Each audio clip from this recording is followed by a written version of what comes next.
ನಮಸ್ಕಾರ ಸ್ನೇಹಿತರೆ, ನೀವು ಕೂಡ 8ರಿಂದ 10 ನಿಮಿಷದಲ್ಲಿ ರುಚಿಕರವಾದಂಥ ತಿಂಡಿನ ಮಾಡಬೇಕು ಅಂತ ಇದ್ದೀರಾ? ರಾಗಿ ಮುದ್ದೆಗೆ ಆಲ್ಟರ್ನೇಟಿವ್ ಏನಾದ್ರು ಹುಡುಕ್ತಾ ಇದ್ದರೆ ಈ ರಾಗಿ ಉಪ್ಪಿಟ್ಟು ನಿಮಗಾಗಿ.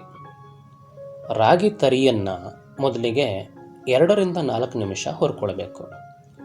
ಅದು ಕೆಂಪಾದ ಮೇಲೆ ಅದನ್ನು ಬದಿಗಿಟ್ಟು ಅದೇ ಹುರ್ಕೊಂಡಂಥ ಬಾಣಲಿಗೆ ಅಡುಗೆ ಎಣ್ಣೆನ ಹಾಕ್ತಾಯಿದ್ದೀವಿ. ಬೇರೆ ಎಲ್ಲ ಉಪ್ಪಿಟ್ಟು ಮಾಡೋ ಹಾಗೆಯೇ ಸಾಸಿವೆ, ಕಡಲೆಬೇಳೆ, ಉದ್ದಿನಬೇಳೆ, ಜೀರಿಗೆ, 1-2 ಹಸಿಮೆಣಸು, ಕರಿಬೇವು, ಅರಿಶಿನ ಹೀಗೆ ಹಾಕಿ ಅದನ್ನು ಬಾಡಿಸ್ಕೊಳ್ತಾ ಇದ್ದೀವಿ. ತೆಂಗಿನೆಣ್ಣೆ ಬಳಸೋದು ಬಹಳ ಉತ್ತಮ. ಅದಕ್ಕೇ ಹೆಚ್ಚಿಟ್ಕೊಂಡಂಥ ಈರುಳ್ಳಿ, ಕ್ಯಾಪ್ಸಿಕಮ್ ಎಲ್ಲ ಹಾಕಿ ಒಂದಷ್ಟು ಬಾಡಿದ ಮೇಲೆ ಅದರ ಪಕ್ಕದಲ್ಲೇ ನಿಮಗಿಷ್ಟ ಬಂದಂಥ ತರಕಾರಿನ ಬೇಯಕ್ಕಿಟ್ಕೊಳ್ಳಿ.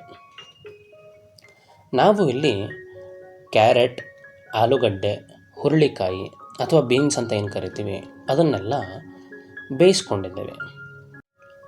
ಈ ಬೇಯಿಸ್ಕೊಂಡಂಥ ತರಕಾರಿನ ಬಾಣಲಿಗೆ ಸೇರಿಸ್ಕೊಳ್ತಾ ಇದ್ದೀವಿ. ಈ ರೀತಿ ತರಕಾರಿ ಎಲ್ಲ ಹಾಕಿ ಮಾಡಿದರೆ ಆರೋಗ್ಯಕ್ಕಿಂತೂ ಒಳ್ಳೆಯದೇನೆ. ಜೊತೆಗೆ ಶುಗರ್ ಇರೋರು ಅಥವಾ ತೂಕ ಇಳಿಸ್ಬೇಕು ಅಂತ ಕಾಯ್ತಾ ಇರೋರು ಇದನ್ನು ಬ್ರೇಕ್ಫಾಸ್ಟ್ ಅಥವಾ ರಾತ್ರಿ ಊಟಕ್ಕೆ ಬಹಳ ಸುಲಭವಾಗಿ ಬಳಸ್ಕೊಳ್ಬೋದು. ವಿಶೇಷ ಅಂತ ಹೇಳಿದ್ರೆ ಹಸಿವು ಕೂಡ ಬೇಗ ಆಗೋದಿಲ್ಲ. ಹುಳಿ ಸಿಹಿ ಕಾಂಬಿನೇಷನ್ ಯಾರಿಗೆ ತಾನೇ ಇಷ್ಟ ಆಗಲ್ಲ ಹೇಳಿ? ಅದಕ್ಕೆ ಹುಣಸೆ ರಸ ಮತ್ತು ಬೆಲ್ಲನ ಸೇರಿಸ್ತಾ ಇದ್ದೀವಿ. ಸ್ವಲ್ಪ ನೀರು ಕೂಡ ಸೇರಿಸ್ತಾ ಇದ್ದೀವಿ.